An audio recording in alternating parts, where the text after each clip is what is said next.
கன்னியாகுமரி மாவட்டம் தேரூரில் 27/7/1876 சிவதானு பிள்ளை ஆதிலட்சுமி அம்மாள் ஆகியோருக்கு மகனாக பிறந்தவர் கவிமணி தேசிய விநாயகம் பிள்ளை. 36 ஆண்டுகள் பள்ளி மற்றும் கல்லூரியில் ஆசிரியராக பணிபுரிந்தார். அழகம்மை ஆசிரிய விருத்தம் என்பதே இவருடைய முதல் நூல். மருமக்கள் வழி மான்மியம் என்பது ஒரு அங்கத நூல். தாய்வழி சொத்துரிமையினை நகைச்சுவையாக பாடியுள்ளார். மலரும் மாலையும் என்ற நூல் புகழ்பெற்ற படைப்பு ஆகும். குழந்தை செல்வம் என்பதும் இவருடைய நூலே. பிறமொழி இலக்கியங்களை தமிழின் சுவை குன்றாமல் மொழிபெயர்த்துள்ளார்.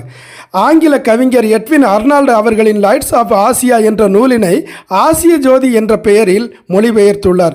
கௌதம புத்தரின் வாழ்வை அழகாக எளிய தமிழில் விளக்கியுள்ளார். பாரசீக கவிஞர் உமர் கயாம் அவர்களின் ருவாயத் என்ற பாடலை தழுவி உமர் கயாம் பாடல் என்ற தத்துவ கருத்துக்கள் நிறைங்கிய பாடலை இவர் இயற்றியுள்ளார். கவிதை நூல்கள் மட்டுமல்ல, காந்தலூர் சாலை என்ற ஆராய்ச்சி கட்டுரையும் மிக முக்கியமானது. தேசபக்தி பாடல்களை பல இயற்றியுள்ளார். 1940 சென்னை தமிழ்ச்சங்கம் சார்பாக பச்சையப்பன் கல்லூரியில் நடந்த விழாவில் தமிழறிஞர் உமா மகேஸ்வரனார் கவிமணி என்ற பட்டத்தை இவருக்கு வழங்கினார். 1954 செப்டம்பர் 26 இவர் மறைந்தார்.